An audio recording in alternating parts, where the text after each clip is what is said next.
Good morning. मैं अमोद ठाकुर।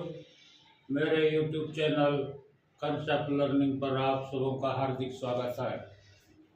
जैसा कि पिछली कक्षा में हम लोगों ने इलेक्ट्रॉन, प्रोटॉन, न्यूट्रॉन के बारे में पढ़ा था और यह भी पढ़ा था कि किसी भी एटम का टोटल मास इसके न्यूक्लियस में कंसंट्रेटेड होता है। तब मैं एटॉमिक नंबर यानी परमाणु संख्या और मास नंबर, परमाणु द्रव्यमान संख्या के बारे में चर्चा करना चाहूँगा। ये एक एटम है जिसका न्यूक्लियस सेंटर पर, यहाँ प्रोटॉन और न्यूट्रॉन होते हैं, जबकि इलेक्ट्रॉन्स इसके न्यूक्लियस के चारों तरफ रिवॉल्व करता है। तो एटॉमिक नंबर Z यानी Z इक्वल टू प्रोटॉनों की संख्या, नंबर ऑफ प्रोटॉन्स, यानी परमाणु संख्या, प्रोटॉन्स की संख्या यानी प्रोटॉनों की संख्या, और प्रोटॉनों की संख्या यानी नंबर ऑफ प्रोटॉन्स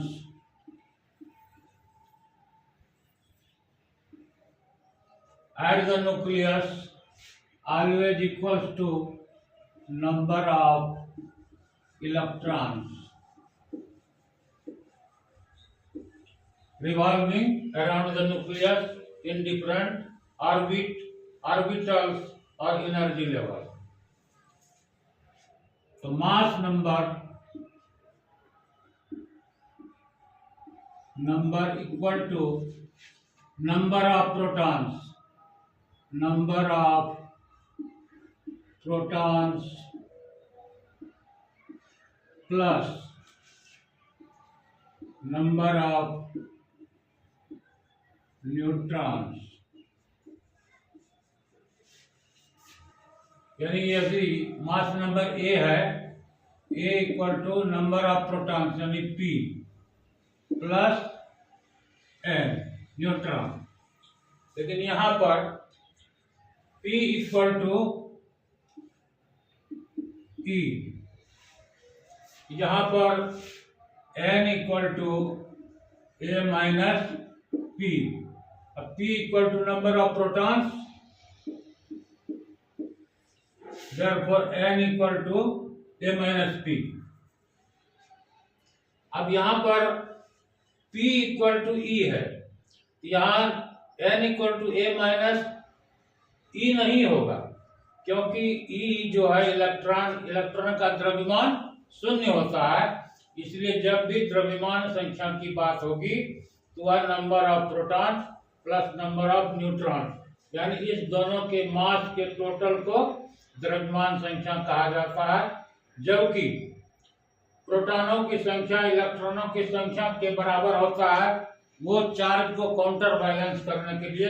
परंतु जब द्रव्यमान संख्या की बात होगी, यहाँ प्रोटॉनों की संख्या प्लस न्यूट्रॉनों की संख्या लिखी जाएगी। तो यहाँ पर देखा जाए P इक्वल टू Z, तो इसे लिख सकते हैं कि A इक्वल टू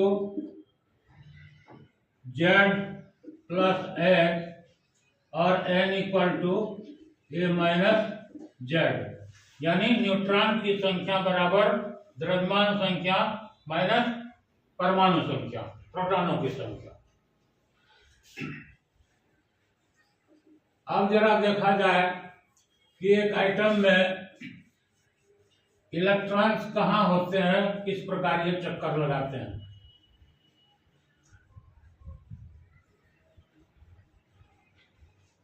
तो रदरफोर्ड मॉडल में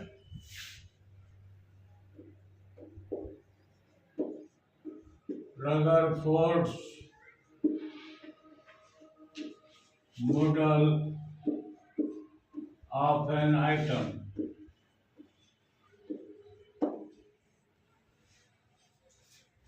तो इनके द्वारा बताया गया कि किसी परमाणु के नाभिक में मास कंसंट्रेटेड होता है, यानी द्रव्यमान निहित होता है, जो कि प्रोटॉनों के द्रव्यमान और न्यूट्रॉन के द्रव्यमान के तुल्य होता है। और इलेक्ट्रॉन इसके चारों तरफ, नाभिक के चारों तरफ विभिन्न कक्षाओं में चक्कर लगाते हैं। इन पर यदि विचार किया जाए, ये यदि नाभिक है तो इलेक्ट्रॉन इस प्रकार चक्कर लगाएंगे नाभिक के चारों तरफ। यहाँ प्रोटॉन और न्यूट्रॉन, ये इलेक्ट्रॉन चक्कर लगाते हैं। परंतु इन्होंने अपने एटॉमिक मॉडल में, यानी परमाणु का जो इन्होंने मॉडल पेश किया, इन्होंने कक्षाओं की संख्या को तो नहीं बताया। तो इस प्रकार यदि रदरफोर्ड के परमाणु मॉडल पर विचार किया जाए तो बाद में पता चला है बोरबेरी के एक्सपेरिमेंट के माध्यम से कि जब कोई कण किसी कक्षा में चक्कर लगाती है तो उसके साथ ऊर्जा की मात्रा निहित होती है। यदि इसमें कक्षाओं की संख्या निहित न हो तो उसकी स्थिति इस प्रकार होगी।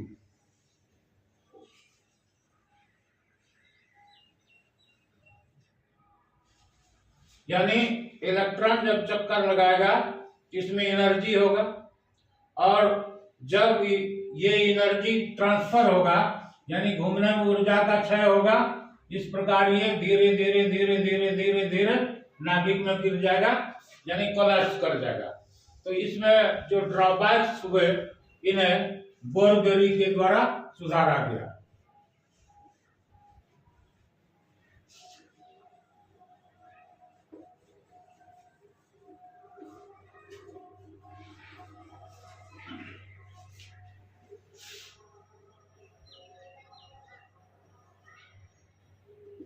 Bohr's model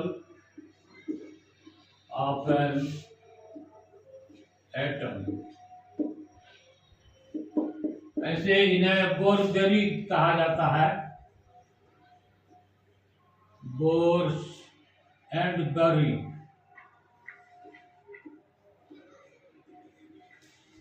इनके अनुसार किसी भी परमाणु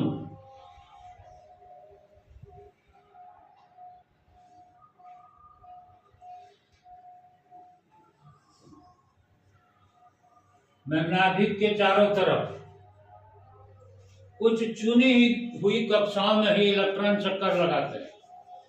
यदि ऐसा नहीं, क्योंकि कोई वस्तु जब किसी केंद्र के चारों तरफ चक्कर लगाती है तो उसमें ऊर्जा की मात्रा निहित होती है, और यदि इसमें ऊर्जा नहीं होगा ये चक्कर नहीं लगाएगा।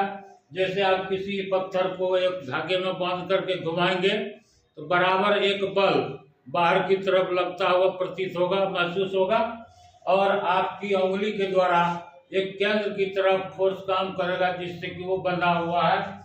तो इन्होंने बताया कि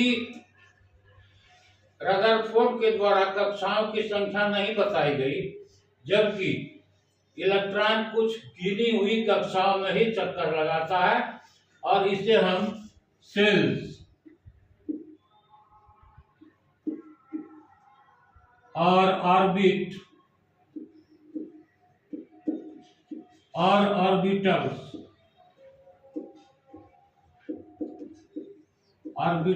कहते हैं। इस प्रकार इसमें एनर्जी एसोसिएटेड होता है। यहाँ पर देखा जाए कि यहाँ पर प्रोटॉन्स हैं और इलेक्ट्रॉन चक्कर लगाता है। तो प्रोटॉन एक ही प्रोटॉन नहीं है, क्योंकि हाइड्रोजन की बात केवल नहीं है। तो यदि बहुत प्रोटॉन्स इसमें है तो इस प्रोटॉन के द्वारा इस चक्कर लगाने वाले इलेक्ट्रॉन्स पर अट्रैक्टिव फोर्स काम करेगा, क्योंकि दोनों पर चार्ज भिन्न भिन्न है, तो दोनों के बीच अट्रैक्शन होगा। इससे ये खींचा सकता है केंद्र में और गिर जाएगा इसमें। परंतु इसके घूर्णन के कारण यह जो परिक्रमा कर रहा है, इसके द्वारा उत्पन्न सेंट्रीफ्यूगल फोर्स, इसका आप उदाहरण देखेंगे, जब आप किसी बस पर या कार पर सवारी करते हुए यात्रा पर निकलते हैं और कहीं अचानक टर्निंग आती है, तो वहां पर जब ड्राइवर गाड़ी को घुमाते हैं तो आप पर एक बाहर की तरफ बल लगता है। ये जो बल है यह इस एट्रैक्टिव फोर्स को काउंटर बैलेंस करता है और इलेक्ट्रॉन इसके चारों तरफ घूमती है। क्योंकि इलेक्ट्रॉन नाभिक के करीब होगा तो इसकी एनर्जी कम होगी, दूर जाएगी तो इसकी एनर्जी बढ़ेगी। यानी ज्यों-ज्यों नाभिक से कक्षाओं की संख्या बढ़ेगी उसका एनर्जी लेवल बढ़ेगा। और यहाँ होता क्या है, यदि इलेक्ट्रॉन में एनर्जी दिया जाए, मान लीजिए कि ये पहला सेल है, अभी नामकरण इसका होगा, तो पहला सेल है, यहाँ पर इलेक्ट्रॉन जो चक्कर लगा रही है, इसके साथ एनर्जी है। यदि इसमें एक्सटर्नल एनर्जी दी जाए, यानी इसकी ऊर्जा बढ़ा दी जाए, ये जंप करके हायर एनर्जी लेवल में जाएगा। और यदि आउटर या दूर वाली कक्षाओं में इलेक्ट्रॉन चक्कर लगाती है, वो यदि यहाँ पर आती है तो एनर्जी का रेडिएशन होता है, यानी ऊर्जा का ह्रास होता है। इस प्रकार विभिन्न कक्षाओं का एनर्जी अलग अलग है। So electrons revolving in different orbits must associate with some amount of energy, and these circular paths are known as cells, orbit, and orbitals. They are designated by K cell, L cell, M, N, O, etc.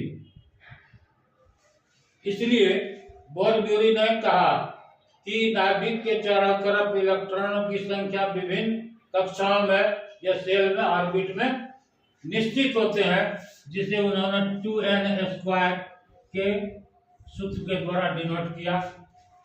where n equal to 1, 2, 3... यदि n का मान 1 रखें, n equal to 1, तो क्या होगा, 2 into 1² equal to 2। ये हुआ k shell.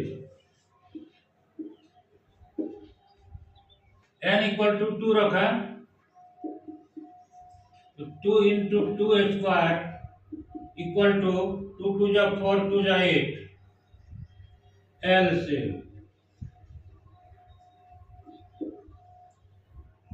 n equal to 3, 2 into 3² 3 3 9 दूनी 18, M shell. n equal to 4, 2 into 4², 4 4 जा 6, 2 जा 32, N सेल। तो उन्होंने कक्षाओं की संख्या निश्चित की और उनका कहना था, यदि इन कक्षाओं में इलेक्ट्रॉन चक्कर लगाता है तो उन कक्षाओं में इन इलेक्ट्रॉन्स के साथ certain amount of energy always associated with them to counterbalance the force that is called centrifugal force, to counterbalance the attractive force of the nuclear. इस प्रकार मैं समझता हूं कि आप समझ गए होंगे कि नाभिक के चारों तरफ इलेक्ट्रॉन्स किस प्रकार चक्कर लगाते हैं और परमाणु का मॉडल क्या होता है।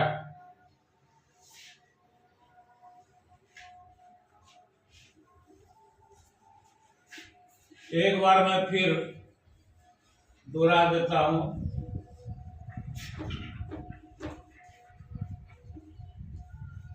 क्योंकि अब जरा हम लोग डीपली स्टडी करेंगे, इसलिए एटम, इसे ध्यान पूर्वक सुनेंगे। It is the smallest particle of an element which takes part in chemical reaction. An atoms यानी परमाणु किसी तत्व का सबसे छोटा कण है जो रासायनिक प्रतिक्रिया में भाग लेता है। एटम अपने constituent particles electron, proton and neutrons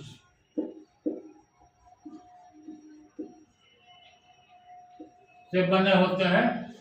यानी एटम्स के मौलिक कण, fundamental particles of an atom, electrons, protons and neutrons are the fundamental particles of atom, और electrons, protons and neutrons are the constituents of an atom. An atom is the ultimate particle of an element which takes part in chemical reaction. इसे हम सब atomic particle भी कहते हैं।